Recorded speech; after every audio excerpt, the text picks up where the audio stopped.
Good day, everyone. Tim from Timber Visions here. So, I've run 2 tanks of fuel through my MS500i so far, and it's been a really good saw. I've been really happy with it so far as the performance and everything, but it broke already. And this might be my fault. I'm not sure. Maybe some of you folks could help me out here and deciding if this is something that I did or if it's just a faulty part or what. But I've never had this piece break on a chainsaw before, and it's kind of bummed me out that this happened. But I'll bring you in a little closer. I'll show you what happened. So I was cutting up some firewood the other day, and I was doing some noodling, and all of a sudden my chain went slack, and you know came off the sprocket, and I didn't know if I broke the chain or what. After doing some investigation, I discovered that my slider here was just moving on its own. Now I can tighten it up, but then it will just come back again.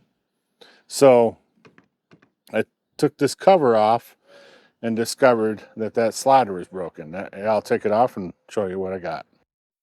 Okay, so just loosen this little screw here. We can take that off and then take this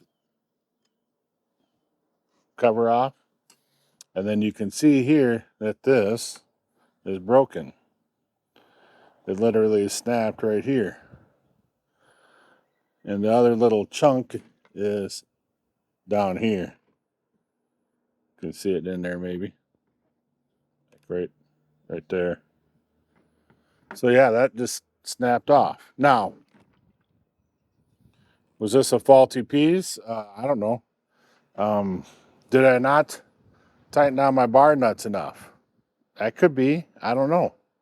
Um, if you've had problems with this little slider piece breaking and know the cause, let me know. Because, you know, I'm on a second tank of fuel and that broke already. It's a little concerning. And it's not like I'm running a huge bar. I'm only running a 25-inch bar. So I'm going to get this little bugger out of here. And I bought a new one at my local dealer. A new, just this piece, this little slider piece right here. But yeah, I don't know. Maybe somebody else has some insight on this, but I'm not sure. But I'll get this out and then we'll get the new one put on. So I popped this little piece off. It'll sit right there to get like a box cutter to get underneath there. And then I think we can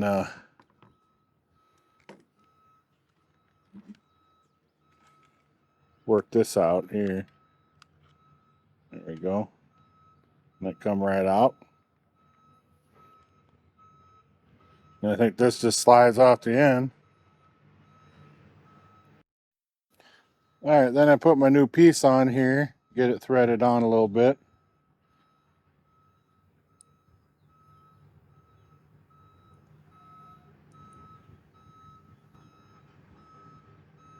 This reverse threads, by the way. Then I can put this little guy back on and get that put back in there. There, got that back on there. Then I'll put this piece back on. Get her back in place. Put our little screw back in here. All right.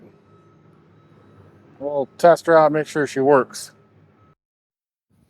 Okay. Test her out here. There we go. Seems to be moving okay. It's good. Double test check the tightness here. We're good. Put our plate back on. Put the retaining screw back on. And we should be good. Now, this wasn't a real expensive piece. It was like $8 or something. I don't know. $7, $8. But I couldn't continue to use my saw. That's the thing that bummed me out the most is I couldn't use my saw. And it screwed up all the drivers on my chain. So my chain won't even slide onto the bar anymore because the bottom of the drivers all got buggered up. So I bought a new chain. And that's like $40 some for a new chain to replace that. So yeah, it ended up costing me a little money because of this. And maybe it was me.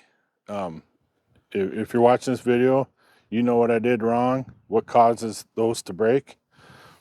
By all means, tell me, because I would like to not have that happen in the future. Did I get that little chunk out of there? Boy, I hope I got that little chunk out of there. So I forgot to take that little broken chunk out of there. Good thing I thought of that. I looked down, I was like, where's that other little piece? So I had to take it back off, get that out of there. All right, there we go. She's good as new. All put back together, ready to rock and roll.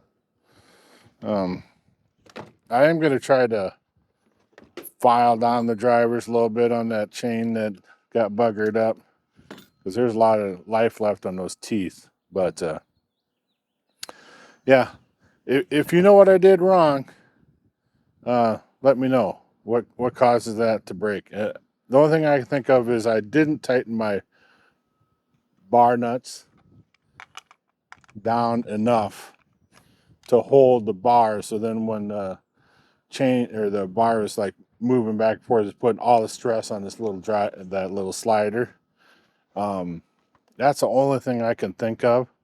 So I'm going to make sure I torque those down. I mean, you don't want to get crazy because you can pull these out too. But I will make sure I put a little bit more tension on those, or try to, and maybe avoid this in the future. Like I said, this is the first time I've ever had this happen on a saw at all. So it just happened to be this really expensive pro saw. So I do want to thank everybody for stopping in, watching my video. Hopefully you have some answers for me. If not, maybe I answered something for you. Maybe you've never changed one of those before, and you got to see me do it. I never watched the video. I just kind of figured it out. But yeah, she's ready to rock and roll again. Not a great day for cutting today, but I'll be ready for the next one. So thanks for stopping in today. Until next time, be safe, brothers and sisters.